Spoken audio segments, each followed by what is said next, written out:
Raise your right hand. Solemnly swear the testimony you're about to give before this court and jury will be the truth, the whole truth, and nothing but the truth, so help you God. I do. Would you state your name for us, please? Colin Gray. And would you spell it for the court reporter? Colingray. And Colin, where did you grow up? So I grew up originally Marital, Woodstock area.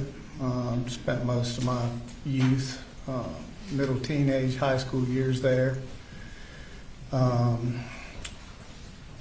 guess early 20s, mid 20s or so, moved out to Winder. And when did you end up meeting Marcy? So I met Marcy, I would say 2008, after the stock market crashed, 08, 09, construction basically came to a halt. I was offered a job at Lund International and met her there. All right. And what kind of work were you doing when you met her? So my entire career has been in construction as a construction superintendent. During my time at Lund, I was a director of facilities at Lund when I met Marcy. All right. And I think we heard that she was an engineer, is that correct? She was an engineer there, yes, sir. And did you and Marcy have children? We did. We had 3.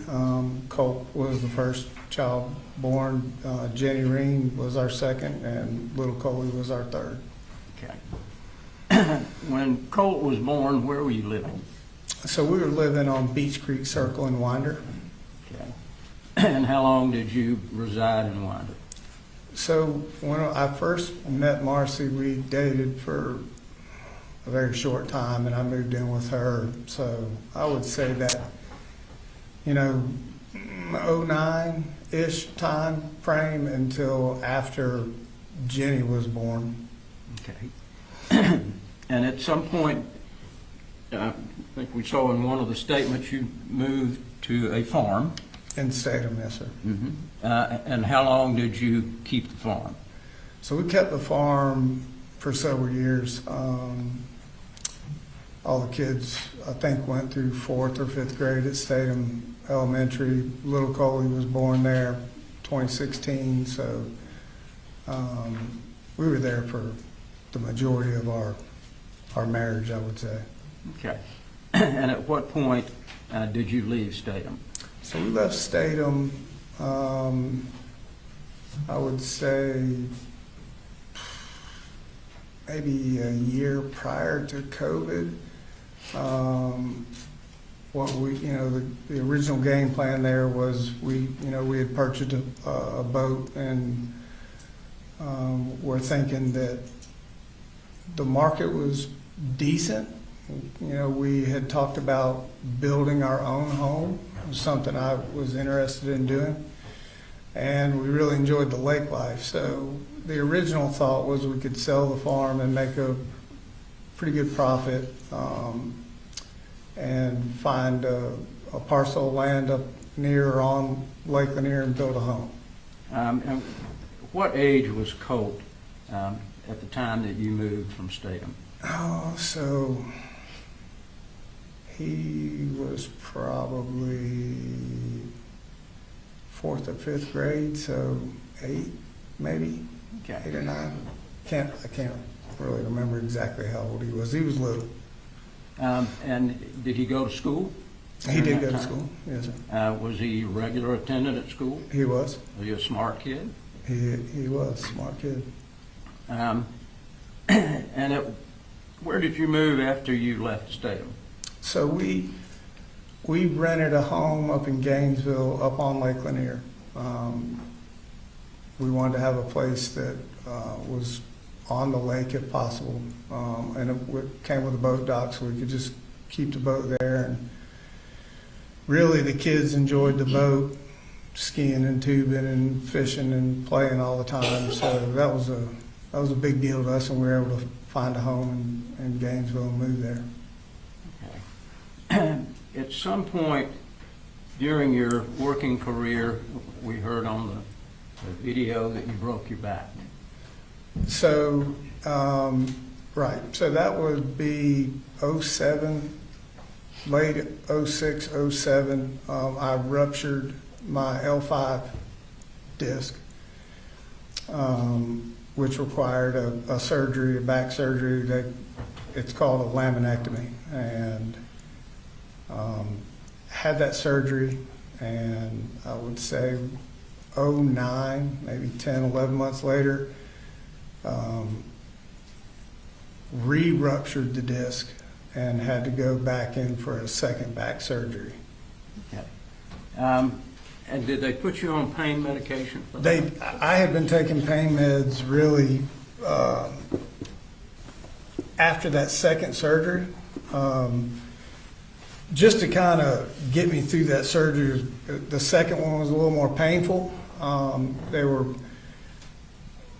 I'm not a doctor here, but they did take a piece of my vertebrae out of my spine and kind of pack it behind the disc to kind of help it from rupturing or popping out, or herniating is what he was more worried about. And so I was taking pain medicine all the way up until my third spine surgery, which is a fusion, I think was in 2017. And at some point, did you get hooked on those pain pills? So I don't know if hooked is the right word, more of a fear of the pain. It took a lot to do what I did every day at work, 10 to 12 hours a day, walking multiple flights of stairs. So it entailed anywhere from 5 to 8 miles of walking a day. So the pain medication would help for sure. But even then, at some point, it was a combination of, I really wasn't a fan of taking medication or anything like that because the responsibility that I had at work. And then as time went along, I felt like the effect that I was taking them for really wasn't doing what it was initially supposed to do. So that's what led me to the third surgery and getting involved with other people. Like, look, I don't want to keep doing it like this. I was taking so much Advil, I was worried about doing internal damage. Something wasn't right after that second surgery, and I could feel it. So that's what led to the spine fusion conversation. And at some point, did you lose your medical insurance? So I lost my medical insurance when I changed jobs. So I had finished a relatively big project downtown, and a couple of the guys that were with the company I was working for decided they were going to start their own general contracting business and wanted me to come along with them and mentor, kind of general superintendent type of thing, and bring on talent and just help him build his company into what it was. So there was a lag of insurance in between those job changes. Okay. And at some point, during the times that you had lost insurance, did you decide that it would be a good idea to get on methadone? So I did, because I didn't have insurance, and I had been taking the pain meds regularly for a while, and then as I tried to scale back myself, I realized it was like, the withdrawal from taking pain meds for that long, I really never even considered what would happen just stopping. So there were several times where I was very sick, and so had some friends that had done the same thing, went through this program, and said, hey, listen, there's a place in Auburn, Georgia, that they use methadone the same way. And I'm like, I know what methadone is for. I said, I'm not a heroin addict. That's what, I always related that word to. So I met with them and said, listen, I'm confused on what this is and how this works. And so I was advised at that time that this was a synthetic type of drug, and that there was not the euphoria, if you will, that came from taking regular pain meds, but it helped tolerate the pain, which was what I was actually looking for, but more importantly, it kept you clear, and it subsided 90% of the withdrawal that your body was going through. So I thought, this is kind of everything in one package here. So did not have medical insurance, and they offered the program where I could pay out of pocket to them. Okay. At what point did you move down to Fitzgerald? So we moved to Fitzgerald. I'd started this company with these gentlemen, and I think we were on our second project or so, and we started hearing whisperings of COVID, and nobody really knew what that was, and I certainly didn't. And as it went along, construction industry is very funny. It doesn't take much to throw it into people into, I wouldn't say a panic mode, but a more reserved mode, and spending millions of dollars to either build a brand new building or refurbish the one that they have. So work started to slow down, and I've been in it my whole life. Guys in the company, I could see it coming. So that's when I started having conversations initially with Marcy of a couple of different things. Like, I can see what's coming. Marcy wasn't working at the time. Like, I could see the slowdown coming.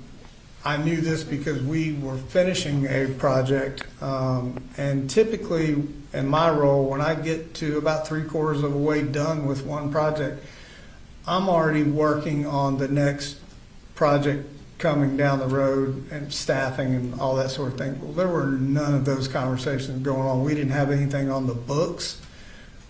As a company, we had not bid any projects. So I could see was it going to be a full stop? No, but it was going to be a slowdown enough to where it would be detrimental. So combination of that and still dealing with a lot of pain, I approached Marcy and said, look, I think that this thing is going to kind of slow down to the point where work is not going to be readily available.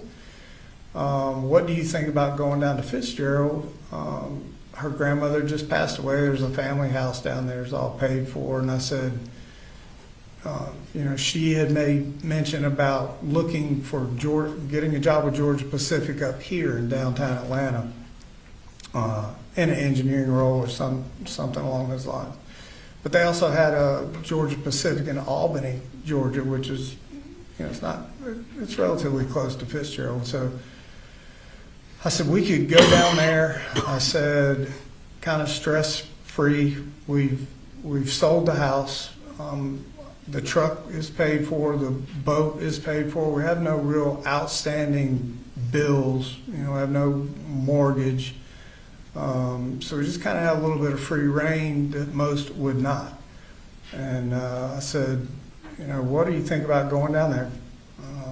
I'll just take 5 for a minute and just try to make sure I can heal, because initial x-rays, if you look at them, my bracket, the way it's screwed into my spine, is not perpendicular. It is off a little bit, and at certain movements it does hurt. And I said, I can take a little bit of time here and try to heal, just kind of take it easy. I could kind of reconnect with my kids more than I had been over the past few years, because work for me was intensive. So I couldn't be there for the kids growing up like I would like to. And I said, you can do your Georgia Pacific thing. And, I really wanted the kids to kind of see this South Georgia life. I spent my whole life down there deer hunting, and it's just I think at one point I made the comment that the clock moves 10 minutes slower down there. So I wanted my kids to experience that, that way of life down there. And so we moved down there through COVID, and as it turned out, COVID hit and everything had stopped. So it was a good decision to go. How old was Colt when you were there in Fitzgerald? So I think Colt would have been maybe, he was sixth grade. Is when he started down there. So 11, 10, 11, somewhere in that range. Okay. Did he have any problems in sixth grade? So originally in sixth grade, I was the stay-at-home dad, which was a cool thing for me. So I would take the kids to school in the morning and pick them up in the afternoon. And Colt was making friends, had some buddies that, he hung out with. And, we would talk about those sort of things. And he was in Little League football down there, so we were practice most nights. He was doing good for all I could tell. Was there a time when he apparently got behind a firewall and looked up how to kill your dad? Did you know anything about that initially? So I found out months after that had happened. I was never contacted by the school or SROs or anything like that. And Marcy never brought it to my attention for months after that had happened. I think we were actually on the way to football practice one afternoon, and she brought it up. And did she explain to you why he did that? She didn't. She just told me how the school had found out that he was doing that or had done that, and that's all that she had said about that. Okay. Were you concerned about it? Oh, I was concerned. Went immediately to Colt. I think we were sitting on the football field after practice, and I'm like, I need to understand this. So the conversation I had with him was his little clique of buddies that he had.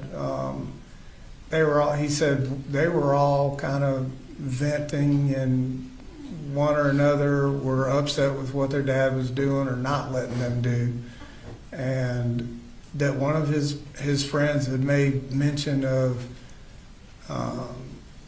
not necessarily killing his dad. I think he was like, one day when I get older, I'm going to show my dad kind of who's boss sort of thing. And so Colt said, just as a kind of joking kind of thing, he said to me, he said, I just Google searched it just as a random thing. And I explained to him what a serious thing that was, and the red flags that come along with that. It's not a typical thing that a kid would do or search, and I expected to not have to be in that position to hear that months later from him or his mom. How old was he when that happened? Was he 11 or 12, or do you? So he was 11, and she was in sixth grade, I think. I want to say the reason I'm going to that 10, 11 age is because when he was 12, I think that's when 12, 13-ish is when we went deer hunting for the first time up in Jefferson. So that would have been his age. Based on his search, did you ever know whether a counselor at school ever talked with him about that? No, I was not made aware of any counselor talking to him. Okay. Did you always feel like that you and Colt had a pretty good relationship from the standpoint of discussing things? Yeah, well, I always tried to create that kind of environment for him. I think at one point during all of this, people heard about the bubble. It's a thing that I kind of created with my children at a young age to give them the opportunity, and it may have very well stemmed from this incident that I didn't really care what they did. I just needed to understand what they were thinking when they got into the bubble, and they could talk freely about what happened, and that way we could figure out how to fix it, and we would deal with the trouble or punishment after the fact. But there was always a free avenue of communication between us, and I was especially that way with Colt, because at a young age I kept telling him that he was, his brother and sister were going to always look to him, as a role model, if you will. Any other problems with him in the sixth grade? No, not that I'm aware of. We did enjoy our time down there. We did a lot of fishing. Okay. What Things about of the that seventh nature. grade? Did you have any problems in the seventh grade? So seventh grade started up here in Jefferson. We moved back up here after COVID. I wanted to, Marcy, I think, had lost her job at Georgia Pacific, and I think had gotten another job in Douglas, I want to say, at an electronics company, and had lost that job. And so I started to think, okay, she was starting to show a little erratic behavior, what have you. And so I had reached out back up to Atlanta to see, COVID was not over, but it was winding down, if you will, to gauge where the industry was construction-wise and was things picking back up. So I made that call, and I had several offers, within a short period of time. And so I accepted an offer. And when I took that job, I originally left Fitzgerald by myself, came up to Atlanta. How long were you here in Atlanta by yourself? So I was up here for about, I know, at least a couple of months. And the thought process, I went back every weekend, to Fitzgerald. And the goal was to come up here, get established with work, and just kind of send money.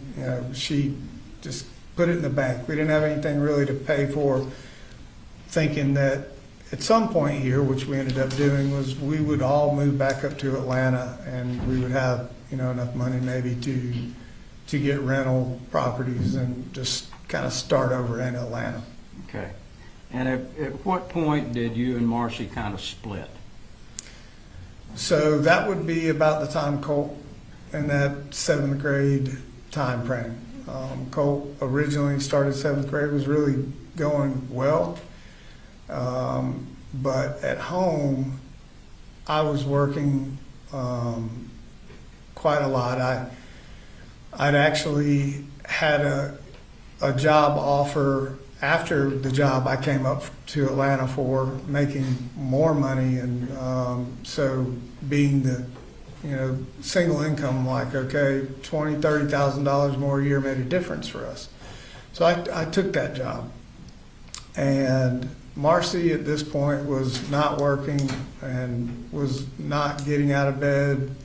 I think we've heard the shape that she was in. I would come home from work and just, it's not a good thing. I thought that it was something more than the drinking, just because of the scabs on her arms. And so Colt and I would have conversations about that. And so it wasn't the smoothest in our house at that time frame, early seventh grade for him. So What about at school? Did you have So- problems at school? at school, about midway through it, he had came home from school one day and expressed that there were several kids bullying him. Originally, it was just kind of a mocking type thing.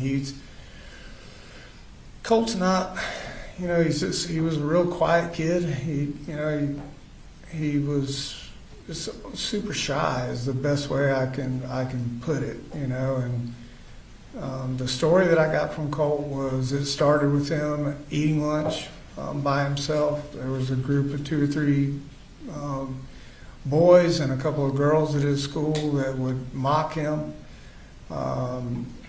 And from that point on, it was a kind of a difficult time for Colt through seventh grade, in school and on the bus rides home. Did you move at some point during the seventh grade? So I believe that we finished seventh grade, and I tried to make sure that I believe that he finished seventh grade. and I was getting close to coming to the end of the lease that I had in Jefferson. So working with my landlord, who Marcy and my landlord at that time were constantly having a riff with the neighbor next door. And I told her, I said, listen, the call I got from my landlord originally that decided we had to move, she called me one day at work and said, I have called DFAX on your wife, and you need to come home or I'm going to tell DFAX to take the kids. And I remember this as being a Saturday, and so I asked her what had happened, and she said there was a confrontation between her, the neighbor, and whatnot. So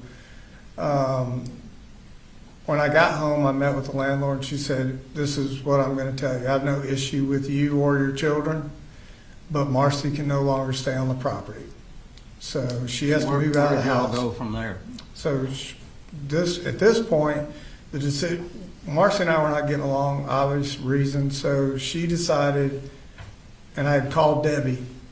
So Debbie came up, took Marcy, Jenny, and Coley back down to Fitzgerald, and Colt decided he wanted to stay with me, finish out school, let's get through this lease, and then, just him and I kind of live together, sort of thing. Okay. And when you brought him back to, where were you living when you brought him back? Were you living in Jefferson? Well, so Colt and I never left, so we were living in Jefferson. Okay. Right. And how old was he when you were living in Jefferson? So Colt would have been 12 going on 13. Okay. And when you were living in Jefferson, did you and Colt get along? Did y'all have any fights?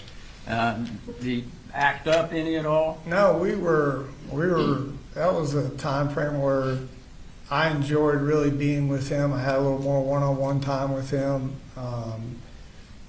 The bullying and everything, he could see I was up at that school talking with everybody on what to do, how to do it, getting him the counseling and everything, dealing with the principals, and just talking to the educators about where he was. What alternatives could we do for Colt to not put him around that type of thing? Could he just do his schoolwork up in the admin part, and not have to worry about that stress? So he appreciated that. And that's kind of along the lines where I said, listen, I want to explain to you how when I was growing up, when I had trouble or stress or whatever, at a young age, I was introduced to the outdoors, hunting, fishing. And I said, would it be something you would like to do? I said, we could hunt, and just kind of, my original thought was this would be a great way I could bond with my son away from his mother and everybody else, and just kind of use that time as I did as a kid growing up to just kind of, put him in a comfortable place doing something we like to do. And he could talk to me openly and freely about what challenges he may or may not be having. But also, a bigger piece for me was getting him away from screen time and computers and Xboxes and things like that. I don't mind that kind of thing, but it was just to the point where I felt like he was starting to, that was all he was wanting to do. What kind of outdoor activities did you do with him during that time period? During that time period, we originally just started just kind of going to some areas to look at deer and show them, where we would do these type of hunts. And then as I felt like he was wanting to get engaged with that, I had some people I worked with that had some farms and some hunting land. So I think it was last day of the deer season, actually, I had said, listen, let's give this deer hunting thing a shot. See what you think.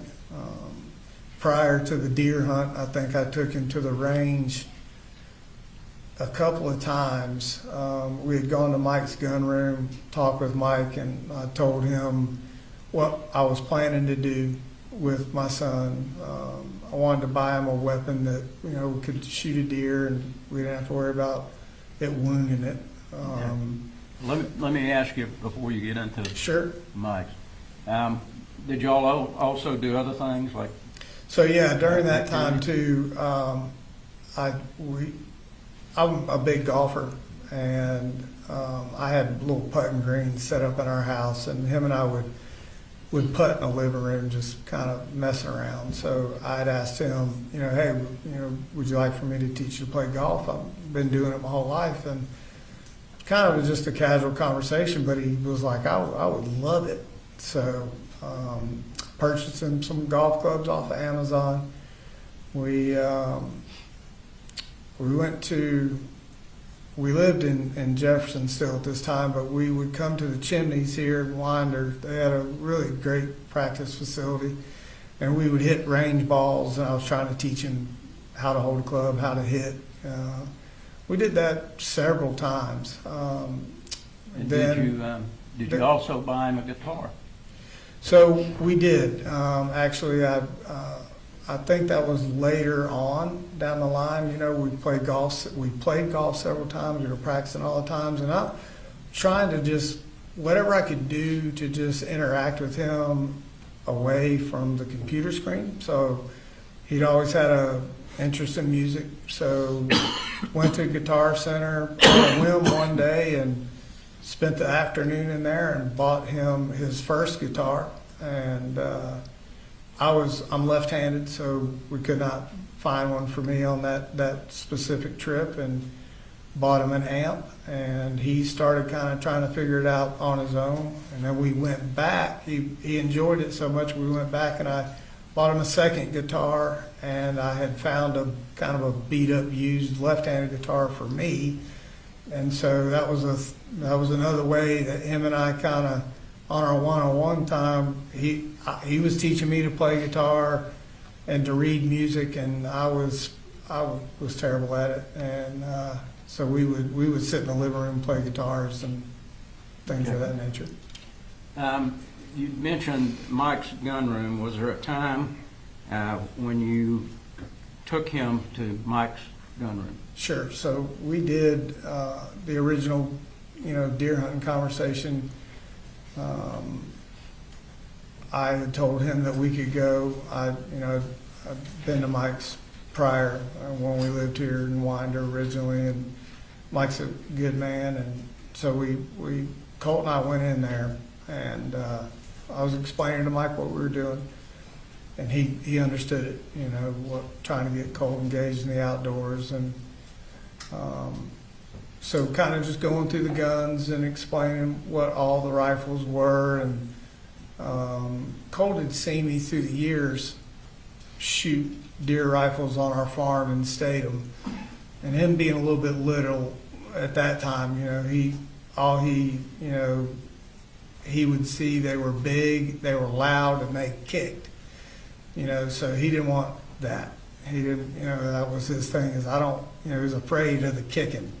And I said, they're not all built like that. I said, so we'll go and talk with Mike. So we went in there and talked with Mike, and I explained to him what we were doing. And so Colt, through the gaming and Call of Duty and all the things the kids are into nowadays, a lot of the weapons when you go into a gun store are what I call an AR platform. Everything from shotguns to little plinksters all look like ARs. In fact, the first gun I ever had Colt shoot was a little 22 on the farm that I had that looked like a gaming AR that they play with on Call of Duty. So my thought process was I will do whatever I have to do to get Colt interested in the outdoors. So he liked this way the AR platform looked. And Mike was like, okay, I have the Bushmaster 450, look like the AR that we've all talked about here over the last couple of weeks. Different caliber and was big enough to take down a deer. So Is that Colt's, the reason that you were buying this? Some people look at this weapon, it's a pretty ominous looking weapon, sure. and some people say, well, that doesn't look like a deer rifle, but is Right. that what it So was? the weapon in question that we're talking about here was a different weapon than the original one I bought him. Even the deer rifle, the Bushmaster I used, it looked just like the SIG that we've been talking about here. And that's just the way a lot of the guns and weapons nowadays are. You still have the old style bolt action kind of things, but a lot of the weapons now have gone to what they call an AR kind of platform. You may shoot a different caliber, but the way the gun looks is relatively the same. And he was interested in the way that looked. He thought it was cool. He's like, oh, I play this on Call of Duty. I shoot this type of gun. So, Now, this Bushmaster that you bought, yep. is that the one that we saw on the photograph that they showed yesterday at the gun range? No, it was not. Okay. That was the SIG. That was the SIG? Yes, sir. Okay. So the one that you purchased first for him to use was the Bushmaster? Yes, that was the very first gun that I actually purchased it before Christmas, and had, it was specifically for our hunt. It wasn't, he wasn't old enough to own the gun, which, we had talked through at Mike's. He watched me fill out the paperwork, and I'm like, you got to be 18. Went through this whole thing, so, which I explained to him on Christmas. Yep, I did give him that Christmas present, if you would. I didn't wrap it up as like this is a gift for you. I actually had brought it down the hallway after presents were open and said, I have one more thing for you. This is the weapon that I want you to shoot when we go to the range. And if you keep doing really good in school, going to school and doing all the things you should, you graduate and you're 18, I will, this will be your gun. Okay. So, Was there a time when you switched guns? so after that, he shot that deer. Last day of the season, I explained to him going that morning that I had hunted for several years as a kid and never saw a thing in the woods. That 95% here, we're not going to actually see a deer. We're just going to go through the process and let him see what it took to do the day in and day out, get dressed in camouflage. We weren't in the woods 30 minutes, and a bunch of deer came walking out, and he was super excited. And I remember telling him to just take a breath and make sure this is what he wanted to do. And he shot that deer, and the deer fell right over him. So when he shot the deer, I was sitting right next to him, and the gun made a weird kind of sound when he shot it. And I looked over, and I could see the bolt was jammed, and the bullet was kind of half in, half out. He didn't notice, but I noticed that it had jammed.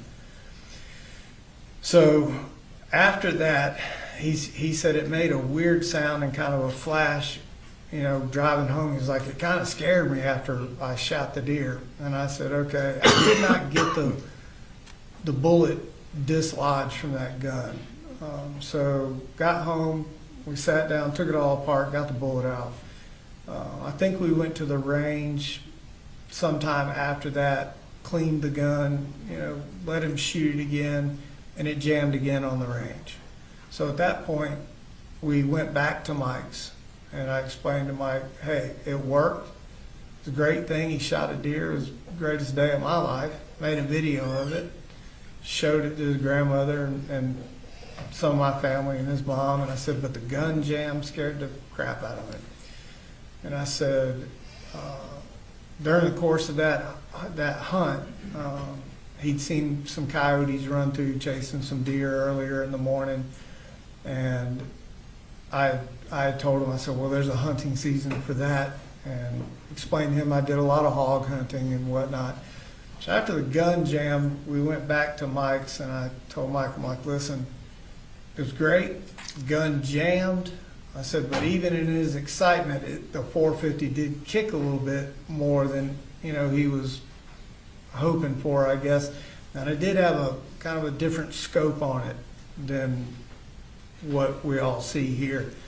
And he said when he shot that deer, the scope, it didn't bruise him. He said he just felt the scope kind of come up, and he didn't like that. So we traded that gun back in at Mike's, and I told Mike I was just looking for something a little lower caliber for him to shoot, that he was really enjoying going to the range and whatnot, and that we were going to do some varmint hunting, throughout the year in between deer season. So that's where the 223 came up. Let me bring you back to during the time you were in Jefferson. Was there a time that the Jefferson County Sheriff's Office sent someone out to talk with you about some alleged threat? Absolutely. And did you cooperate with them? Yes, I absolutely did. It took me completely by surprise. I remember getting up super early that morning to watch the British Open with Colt. I think we were sitting there at 5 o'clock because British Open time's different. So we're up super early, and midday, I think we watched part of the golf tournament. I fell back asleep actually, and got a knock on the door. Two Jackson County sheriffs at the door. Did they tell you what they wanted? Sure. They asked me if Colt was there, and I told them he was. Did you ask Colt to come out? Yeah, I went back into the room, and said, hey, listen, the sheriff's department's here. They've got some questions for you. And I asked him at that time, like, is there anything I need to know about here? He was just as surprised as I was. So I went and got him and brought him back out. And did the officer speak with him?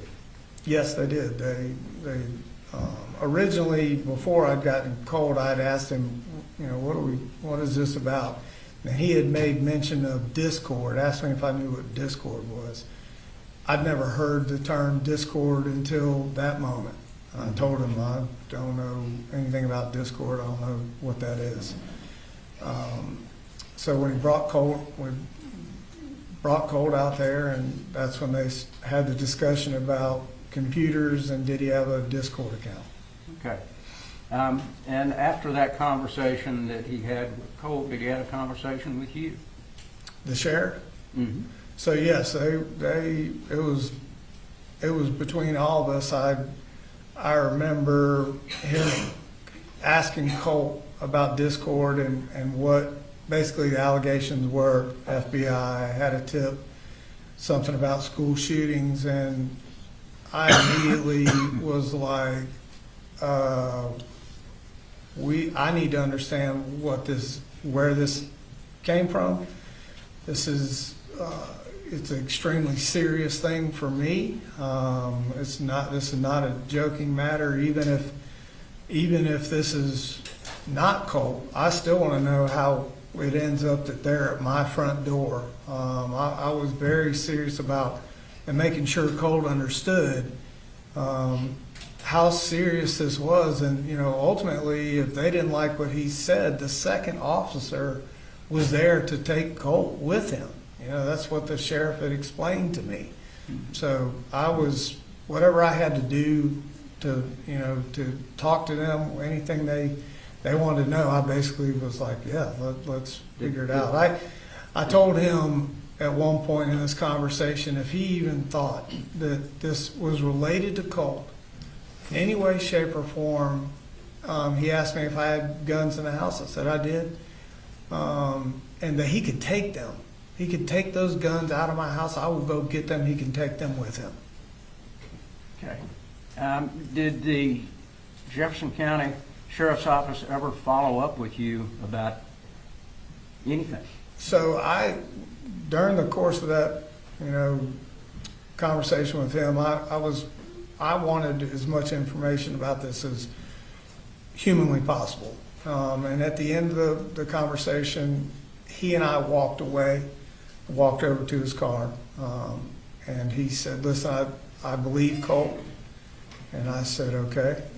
He said, I've still got some more information I need to look through and go over. And he said, "I'll call you." And the next day, I think, is when we talked.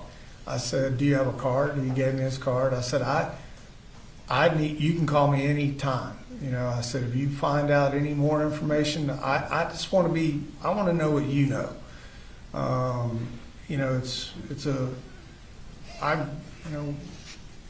It was important to me right then to know what was happening. And he assured me that he would. So we talked the next day, actually, early that morning, I think it was. And he said that, "Hey, listen, I've gone through some more of my investigation."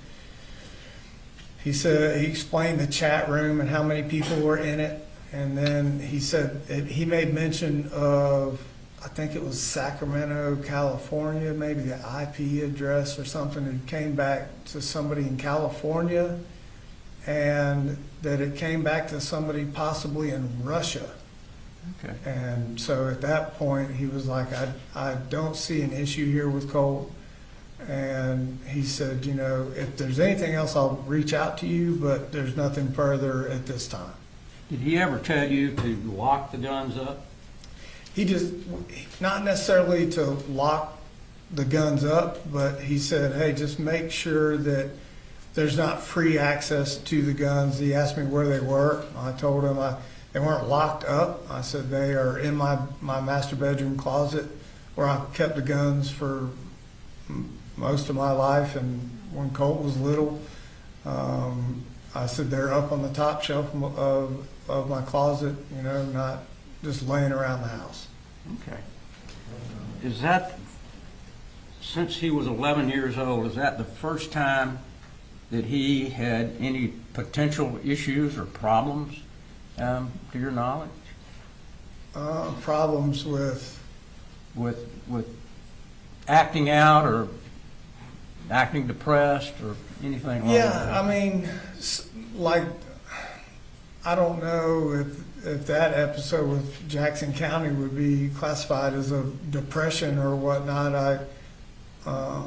Nobody could really ever tell me if this was him, doing what they were there to do. So we had, there were times, when acting out with Colt really wasn't something that was ever part of his makeup until he was old enough to start requesting, I would call, a little bit pricier things that I had to buy for him. And sometimes if he did not get his way about whatever it was, we may have words back and forth. He's just a little impatient. Would he throw temper tantrums sometimes? Yeah, if he wanted something really bad after everybody moved out and it was just him and I did have a little more free reign with buying him things. Jenny and Coley weren't there. Marcy was not there. So I had a little more freedom. I was at a job making more money. So I could afford to buy him a little extra here and there. And so I wouldn't say he got accustomed to it, but he just didn't understand when he would ask for something why I couldn't buy it right then. That brings us up to the 8th grade time period. Okay. The beginning of the 8th grade, where were you? So beginning of 8th grade, I think that we had moved back to Harrison Mill Road, Bethlehem area. Okay. And were you and Marcy living together at that point? No, she was still down in Jefferson, I believe. Okay. In the beginning of the 8th grade, was Colt in Jefferson or was he in Fitzgerald? So it was kind of a hybrid. Going back to not getting really what he wanted all the time from me, Debbie would buy him whatever he wanted almost immediately all the time. So he kind of had that connection with her where he felt like he could get a little more from her. On top of, I think he was missing Jenny and Coley a little bit, and so there was a time where he was up here in Bethlehem with me. Debbie would come up, and he had gone back to Fitzgerald for a time, and then came back up to Bethlehem. So there's I don't remember the dates exactly of when that was, but I know he was back and forth. Okay. In the beginning of the 8th grade, was he there or here, if you remember? So originally, what had happened, I'm trying to recall exact dates here, but I know there was conversation of like late 7th grade, 8th grade, that we started talking about online school. Debbie and I were involved in those conversations quite a bit. And then at some point, I want to say it was over the summer, late summer, he had gone back to Fitzgerald with Debbie, packed up all of his stuff, and Debbie had talked to Colt and said, "Hey, listen, we can do homeschooling down there." And Debbie was retired, and she would just kind of help him through homeschooling and kind of teach him. And actually, Jenny was a part of that conversation as well when they were down there in Fitzgerald. So I spent a time up here in Bethlehem by myself. Okay. The Coley and Jenny, they never had a problem going to school. No, they were Even when they were living up here with you, was there a problem with them getting them registered, getting them in school, and them going to school? No, they now. I want to be clear. This was a joint venture. Now, at this point, I've never been a single dad of 3 kids. I underestimated what it took. I can tell you that right now. It's a lot, and so I had help from Debbie with a lot of the registration. I had help from Debbie's other daughter, Annie, Marcy's little sister. She was engaged in helping me get everybody registered and in school. I was working full time, and so they were of great help. But we were able to get everybody registered. Jenny and Coley, that is. And did you believe during the 8th grade that Colt was actually doing an online program? Right. So this is where it gets kind of a little complicated for me, even look back on all of that. And so Coley and Jenny were good to go. Colt and I had a conversation after Fitzgerald and homeschooling with Debbie. This is what I want everybody to understand. There's a combination of things here.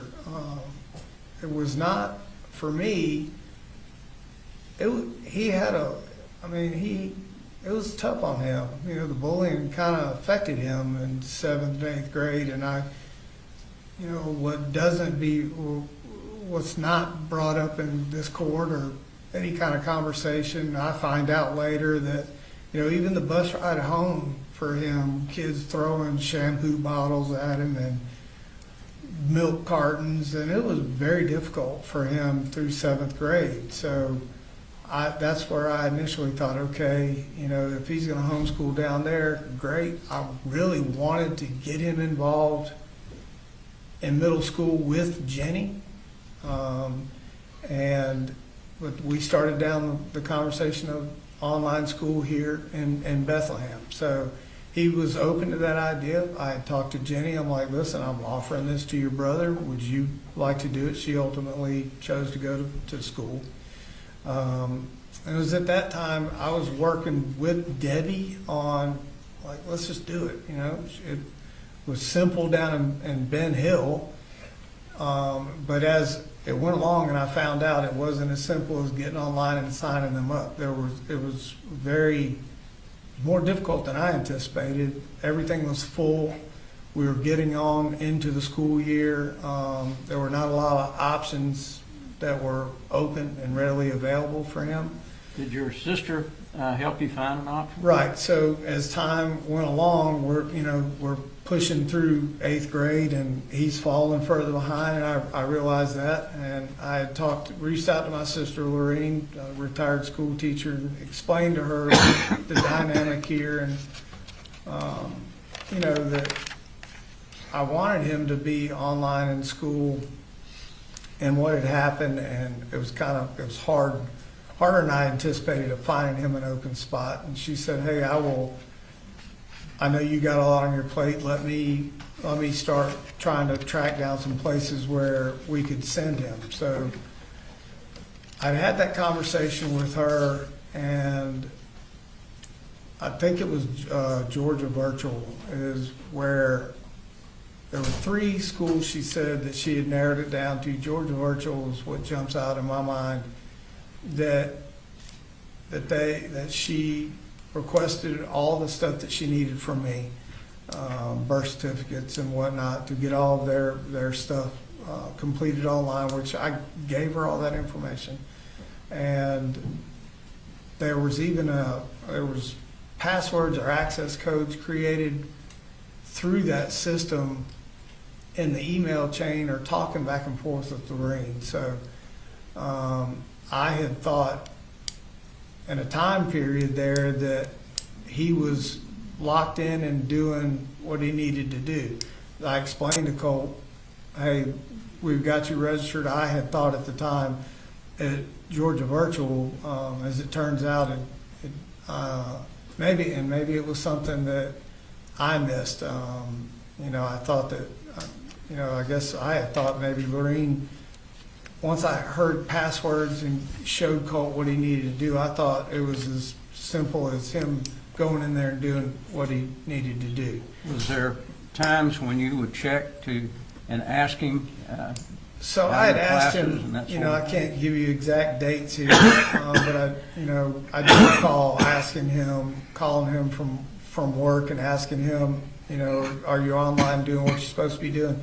I remember him having a conversation with me about an algebra class, and when I got home from work, he was showing me a page of what he was working on. So I never, verified. That's my bad. I didn't fact check what he was saying. We had established a trust between him and I, and a respect for one another, that he was growing up, and I was trying. That's what the whole idea was try to get him to just be upfront and honest with me, and moving forward to high school in the back of my mind is what I was thinking. But also, as this time frame was moving along, we were getting further and further behind, and I knew that. And I got to a point in 8th grade where it's like, man, I don't know if he can catch up, right? So I had a conversation with Colt originally and said, "Listen," Colt and I were at dinner one night, and I said, "What would you think about taking the 8th grade over again?" And I had a two-prong attack there on that. I didn't think that he was far enough ahead in 8th grade, and I didn't want him to come out of the gates behind in high school. We're already kind of bumpy in school with him, and I thought if he could retake the 8th grade, that would put Jenny in the same grade as Colt, and they were close. They had a great relationship. Would they be in the same classes? Maybe, I don't know, but they would be in the same school, with the ultimate goal that they could kind of confide in one another, get through school together. And a bigger piece was, if they went through 8th grade together, they would go into high school together, and they would make that 4-year journey together through high school. That was my train of thought, right? It was never that, I don't give a damn if he goes to 8th grade. That's not what happened here. It was very, very fluid kind of thing, trying to make sure I was, and listen, Could I have done better? Yes, I could have done better. I could have done more. I see that now. But the overall goal here was to just get him in a comfort zone place. And it got to that point where I thought, okay, well, I had to retake a grade. This would be great. If he could just go take the 8th grade again with Jenny, they could help each other and they could move through high school together. So that was the thought process. All right. Now, was there a time that Colt went down to Fitzgerald to stay with his mother where he got into an altercation with her? Yes. So that would be that summer time frame. I don't have the dates here in front of me. I just know that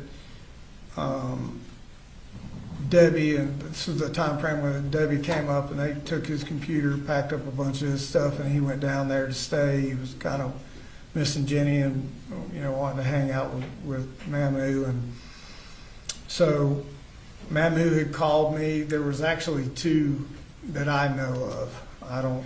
This is the only 2 that I was ever made aware of. The first one was Debbie had called me and said that Marcy had slapped Colt across the face really hard. They were arguing.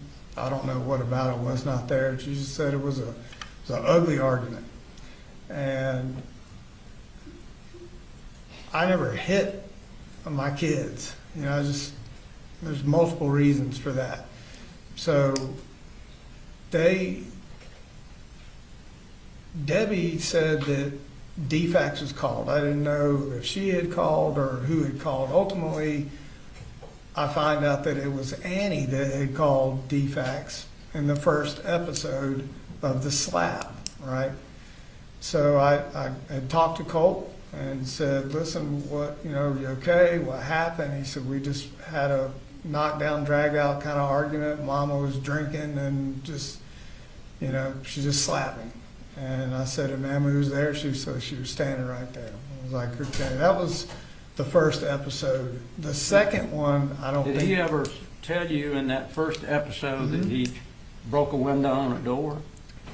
He hadn't broken the window or done the damage that we've heard about in court here yet. I believe my time frame was all of that happened after the second episode with Marcy, and it was of all things over chicken nuggets. And what Debbie had called me again and said that she didn't get Colt the right order from McDonald's. And I guess Colt smart alecked her about, you didn't get me the right stuff or whatever. And Debbie said, and Marcy lost it. Her words were, she attacked Colt, and she said, just started hitting on Colt a lot, hitting him wherever she could hit him. And that I had talked to Colt about that. He said she hit me in the face, she hit me in the, and I said, over chicken nuggets. He's like, Dad, I could smell alcohol on her. She's screaming, just out of control kind of stuff. And I said, okay, do you want me to come get you? And she was like, no, I'm going to go. He said, I'm going to stay with Mamu, which when the kids and everybody went down there, they weren't, I know we heard that they were living with her. Now, little Coley did stay with her, but Jenny and Colt, when they went to Fitzgerald, they stayed with Debbie, in their house. That was their place. So I asked him, do you want me to come get you? He said, no, I'm just going to go back to Mamu's and just stay away from her. So it was after that time frame where my understanding was he was breaking the windows. I didn't know about the couch thing until after I went down there to pick him up, and I received a call one day at work from him, middle of the day, and he was in tears, and I'm like, what is wrong? He said he had another falling out with his mother. he said, I slammed the door and broke the window, and it escalated from there. He didn't tell me about him cutting up the couch, or, it's kind of unclear who really did that. One says the other wasn't down there. He said, I just need you to come get me right now. And I said, well, where are you? He said, out behind the house, just kind of staying on this little dirt road. And I said, well, it's going to be 4.5 hours before I can get there, but I'll come get you. He said, Papa Charlie, which is Debbie's husband, he said, Papa Charlie called the police on me. And I said, for what? And he said, because when I broke the window, they said I cut the couch up. And I said, did you cut the couch up? He said, I tore part of the top of the couch off. He said, but they're saying I sliced it all up and broke these windows. He said, I slammed the door and broke one window above the doorknob. He said, and Papa Charlie showed up with Ben Hill County Police and wanted to take me to jail, basically. He said, and the police officer was telling Colt that he couldn't act like this and disrespect his mama, grandparents, and if he couldn't get it calmed down, that he would ultimately take him to YDC or whatever. And Colt was upset about that and asked me, hey, I need you to just come down here and get me and bring me back home, which I did. Did you do that? I did. Did you go down that same day? That same day, yeah. And do you remember about what month that was? I don't remember exactly what month that was. I don't. Okay. Shortly thereafter, did you find that Marcy had been put into rehab? I did. So the rehab came after I'd picked Colt back up. And we were kind of resuming what I was just talking about, trying to get him. Now, the other two children were not with you Still at that down point. there. It was just you and Right. Colt. Okay. And Jenny was living with Debbie. She had taken over her mom's old room and whatnot, and that's where she resided every day, every night. Coley was in and out. He just kind of go with the flow kind of kid. And little Coley and Marcy were together a lot. Colt and I were back up here, and that's when I received a call. I think when I was talking to Investigator Smith, I said 2 a.m. I got the phone call. I actually, thinking back on that, I think it was 10-ish because I knew 4 hours it would take me I wouldn't be there till 2 in the morning. So got a call from the DFACS case manager and said, I need you to come down here and pick up your children. Wouldn't get into why. Just said that they were in danger. I explained to her where I lived, how long it would take me to get there. She stated, well, can you just be down here at 7:30 the next morning? We'll meet at a church down the road from their house, and we'll all go over there together. I asked her, I needed to know what this was about. She said, I can't until we go over some paperwork, logistics stuff, and then I'll explain it to everybody all at once. I still did not know. In my mind, I thought as much drinking that she had been doing, I was like, oh, she'd had DUIs before. I'm like, oh, she got a DUI, probably had Coley in the car.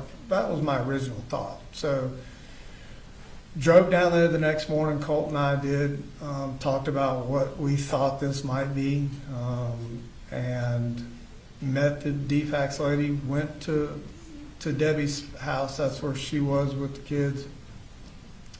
Knocked on the door, went in, we all sat down. The kids were in bedrooms, so they weren't a part of the conversation. Actually find out later that Colt and Jenny had cracked the bedroom door and were listening to the whole conversation. And she said, listen, she said there had been a call made to DFACS, and I find out later that it was Annie, the little sister that had called DFACS, made a complaint that she was driving drunk or acting recklessly with little Coley in the car, something along the lines of to where they needed to hair follicle test her. And so she's reading off the timeline of when they did the hair follicle test. I didn't even know that took place.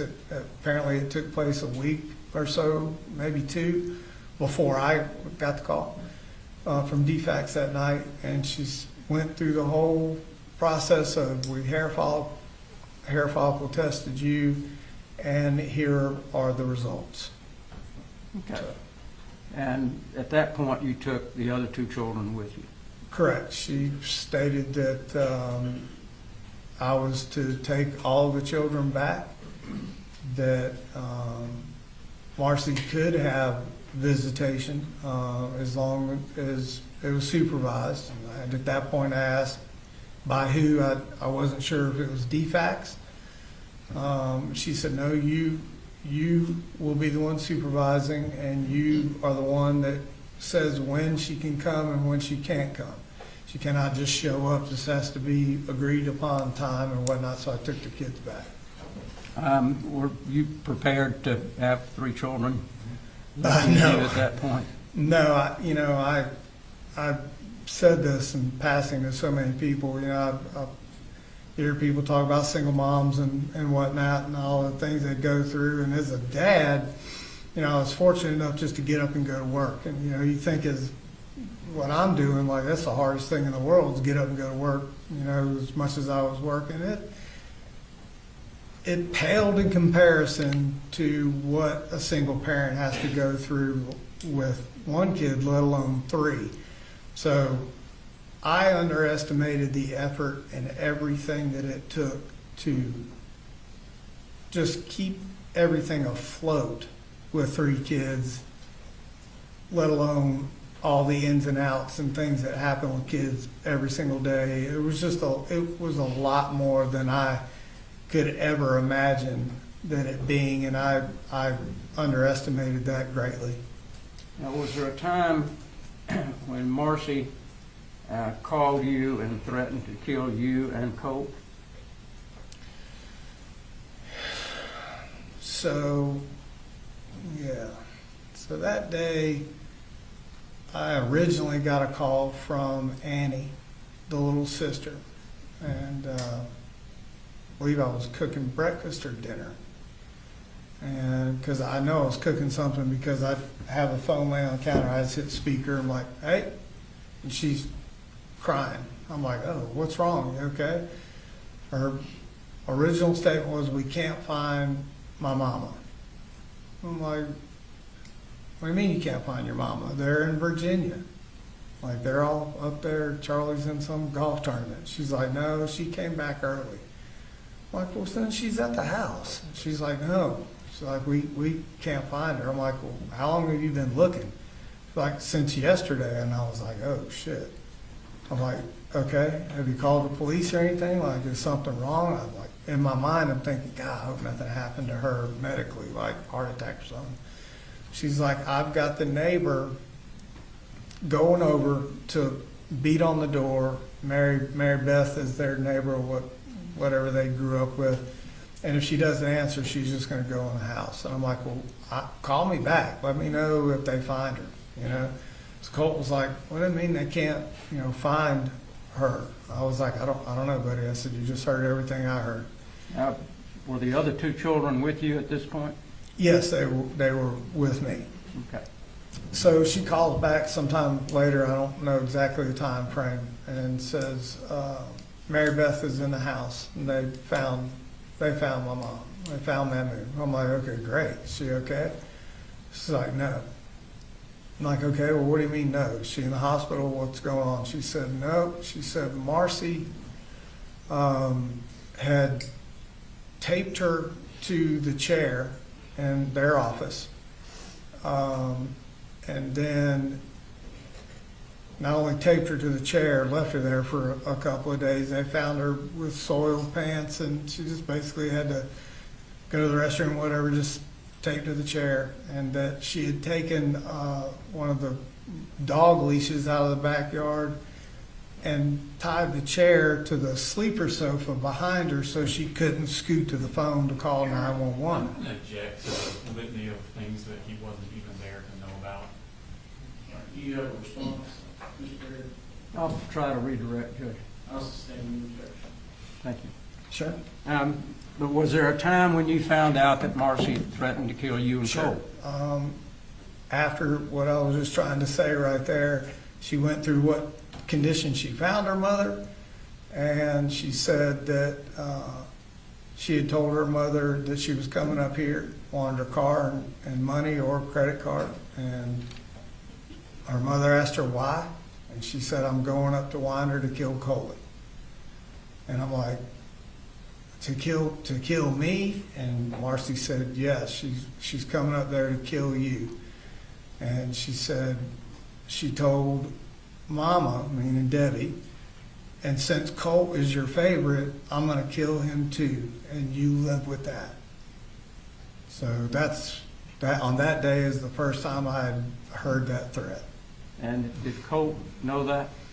He heard it on speakerphone while we were talking. Okay.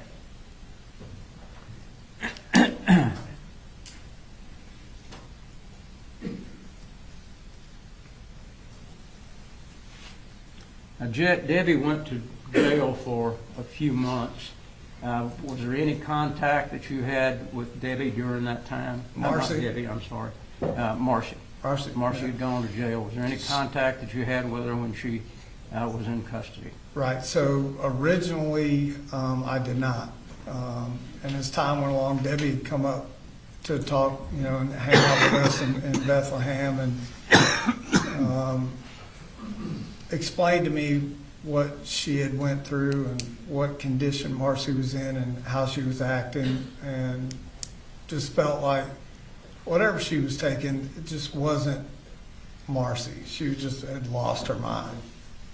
That was her statement, I believe. Did you want to try to bring the family back together? Yeah, so even though she had gone to jail? Yeah, so during that time period, Debbie and I had talked about, her being in jail, and Debbie felt like, felt bad that all that had happened, and that, maybe somewhere along the line she could have seen Marcy, acting and doing the things she was doing while she was down there. I wouldn't say felt bad for her being in jail, but just kind of a little down because her daughter was locked up. My kids were obviously upset. Colt and Jenny had talked about it. I'm not really sure how little Coley got brought into that conversation, but generally known in our house that she was in jail. I tried to keep the super negative stuff away from little Coley, just because he's obviously too young to understand. And I thought, man, I just hate that all this happened for her. And the kids were like, well, we're going to lose our mom kind of thing. And at some point, I just was like, I don't want my kids to think that I'm just going to walk away from their mom. She's the mother of my children. And I didn't condone, obviously, what she did or anything like that, but I thought I could use the time and Marcy reached out, I think, through the jail kind of connection thing, and I think she called me the first time and had apologized for everything, said, she was, I think her comment was, I took a whole bunch of painkillers and I was high on meth, and I just was not myself, and I would never do the things I told my mom I was going to do, just. Now, during that time period, you had all three kids. Yeah. Were there times when you and Colt would have problems? So after that event right there, we,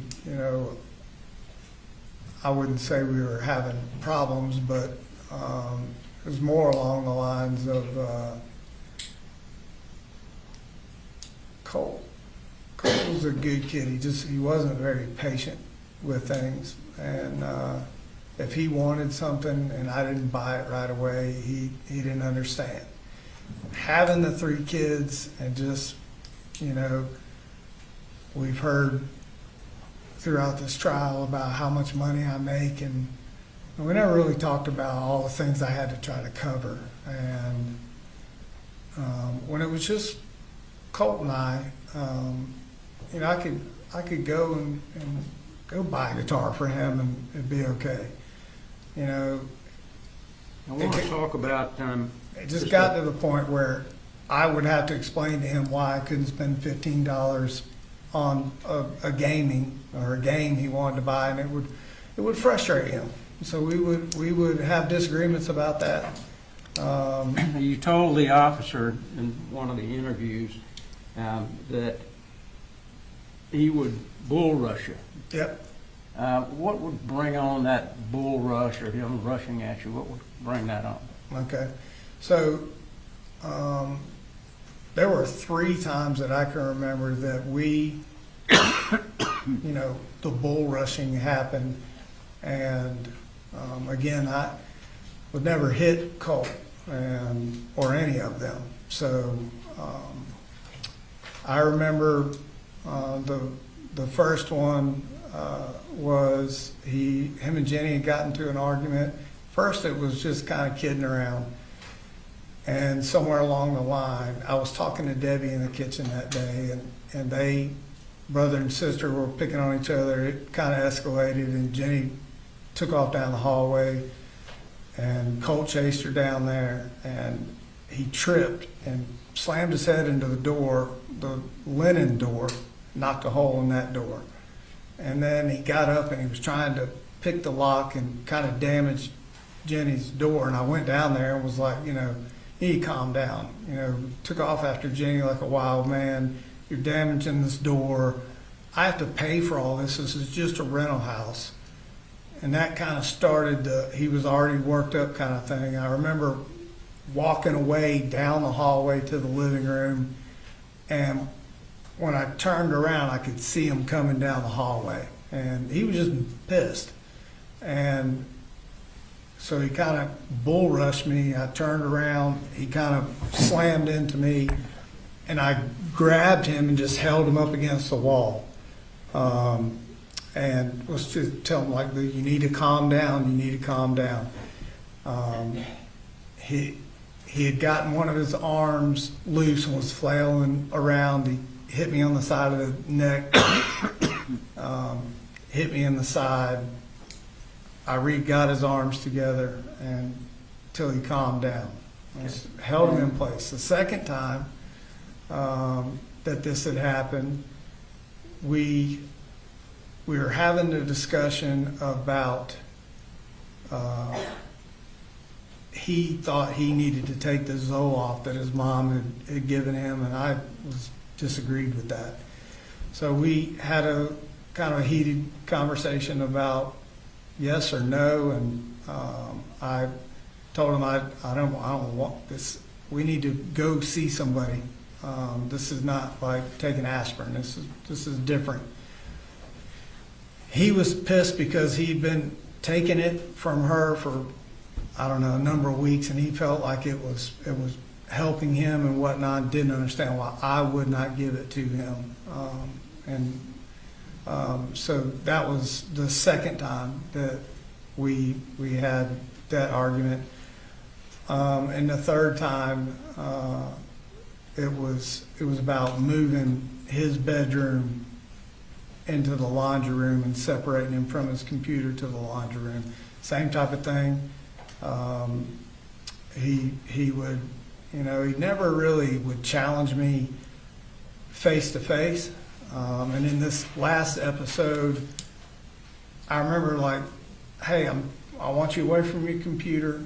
I just bought him, he had his computer torn apart in his bedroom, and he was pissed because I was making him move and to separate him. He wanted to stay in his little bedroom there.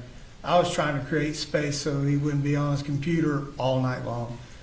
But I had bought him a set of tools so he could work on his computer. He's really good at it. And during this argument, after I did the same thing, you know, I could see him coming. You can see him getting worked up. And I just caught him and held him and said, you know, you need to calm down, get him calmed down, like I'm gonna let you go. So when you calm down, we can talk about things. I walked back into the kitchen and he had gone into his bedroom, and I bought the wrong tools, as it turns out, for his computer. And when I was walking into the kitchen, I wasn't even looking at him. He had thrown a screwdriver, ricocheted off the door frame and hit me. And that was, you know, that was the three bull rush times that I remember that we had. Now we had disagreements and we argued, you know, here and there about normal things. You know, you hate to say normal when you're talking about your kids raising their voice and whatnot, but the bull rushing and fighting was not something that happened as much as has been portrayed here. We, you know, if it was a disagreement, it was more kind of the yelling and screaming back and forth. Did he ever threaten to kill you? No, he never threatened to kill me. That never face to face, never heard that. None of my children, Jenny or anybody, never said, hey, nobody, Marcy, Debbie, nobody ever said, hey, Colt said he's going to kill you. Okay. Did he ever use the gun to threaten you or any of the children? Right, so, you know, in these disagreements, this is the thing I need people to understand. The gun was a thing that him and I used to bond with, and I was very clear on the rules, right? No loaded guns in the house ever, and he abided by those rules. He respected the weapon. You know, we didn't have them in a safe. We didn't, you know, have locks on them as we've all seen here today. But I'm telling you that he had a healthy respect for weapons. They stayed where I told them to stay. And in the heat of the moment, whether it was arguing with me or arguing with his mom, arguing or bull rushing, he never once made a threat to me or his sisters or brother or anybody that I know of going for the gun. He never made that kind of action or movement towards a gun, made a threat, never said anything about a gun. He was pissed about other things, but that gun was understanding we had that what it was for. Now, was he allowed to have the cartridges in his room? So the magazines were typically kept in my closet. With, you know, the ammunition was in there as well. We didn't have stockpiles of ammunition just, you know, piled up in the closet. Typically what would happen, we would buy ammunition if we were going to the range a few days before. We'd either shoot it all or not. Bring back the left, and I would always put it up in the closet there. My clips, magazines for the weapons were up in that closet as well. At some point, I think it was for a birthday, he had got a gift card. Debbie said, hey, I'm going to take him to Amazon to get some stuff for his gun. Colt said, hey, Mammy wanted to ask, could she buy me ammunition? And I'm like, yeah, we're going to, you know, have it. We'll go to the range. I don't know what that time frame was. Like, I can't sit here today and tell you, yeah, she can buy the ammunition because we're going to the range the next day. I don't have that time frame. And I said, sure, it's no problem. I did not find out that she had bought him 4 or 5 magazines on that trip to Amazon until after the fact. I saw them in his room, laying on the shelf. They weren't loaded or anything. I'm like, well, where'd you get these magazines? He said, man, we bought them for me. Okay. So those magazines, they were empty, but they were in his room. We saw yesterday a photograph of some Winchester cartridges that apparently were sitting on the shelf of the bed. I can't remember. Was that against the rule for him to do that? So the rule was guns, ammunition, unloaded guns, and ammunition. Everything stayed in the top of that closet. I did have a green ammunition box that it did not have a lock on that box. It was it was pretty difficult to open that box, but we tried to keep whatever ammo we were shooting or going to shoot, or any leftover ammo in that green ammo box. Was there ammo in that box that was to weapons that you didn't own any longer? So there, in some of those pictures, I no longer owned several of those firearms. I owned a .308 deer rifle. Didn't have that weapon anymore. I think there was a picture of a 41 mag box of ammunition. I did not own that handgun anymore. And I think there was some 45 caliber ammunition talked about. I did not own a 45 anymore. And this is consistent with the kind of the way we were all brought up with guns. I did it with Mike. I did it with Elite Pond. It was a lot of buying and trading and selling of guns and upgrading, downgrading. It was just kind of something that I've done, my whole life. So yes, there was a lot of ammunition that did not fit any weapon that I had in the house. Now, we've heard that you allowed him to have unfettered use of that weapon, that it was always in his room. Was it always in his room? So it wasn't always in his room.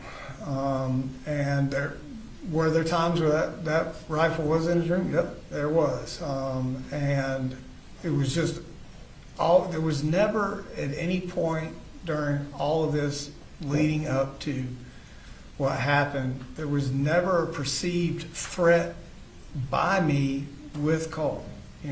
I never heard, or he never spoke to me about doing anything as drastic as he had done. So, typically if the gun was in his room, we were going shooting or had finished shooting. And it may be a few days, a week, whatever, till we get around cleaning it. But we would always sit down in his bedroom or my bedroom or the living room floor, clean the guns, and I would prefer all the guns. Told him stay in my closet up on that top shelf, and that's where they needed to stay. What guns were on the top shelf? So we had hit the Sig Sauer in question that we're talking about here. I also owned an AR so him and I could shoot together, and then there was a shotgun. Okay. That was the only 3 weapons in the home? Right. I also had a Glock handgun that was my personal carry that I had on me basically all the time. And that was in the car? It was in the center console when I went to talk to law enforcement the day after, but typically it was either on my person or in my book bag when I went to and from work.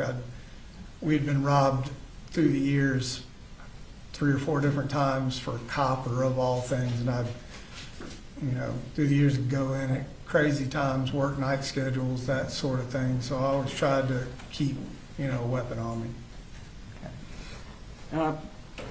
The state yesterday was pointing out certain days that things were said.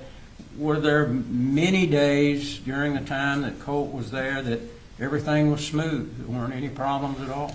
Yeah, there were. We've heard all, the last couple of weeks about trouble and issues and everything, but there's a lot of times where, Colt, he was a good kid. He was very respectful to me. I just don't, it wasn't an every single day thing where him and I had issues or bull rushing or the yelling and screaming or whatnot.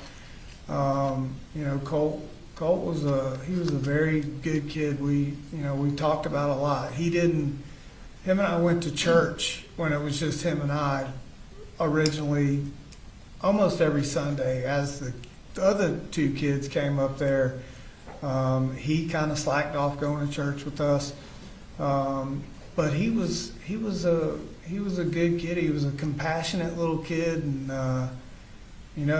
he was really a thoughtful young man. He would help me fold laundry. He would help me cook. I was trying to teach him to cook. It was a little bit of a disaster at first, but You know, he was respectful, and he appreciated all the things that I would try to buy for him when I could, and he really, you know, the bonding part, which started the whole thing of woods and shooting and all that, really I felt had helped. You know, it helped him and I just, you know, get that father-son bonding that I felt like he was lacking. So, you know, he was a really just a good kid for most of the time.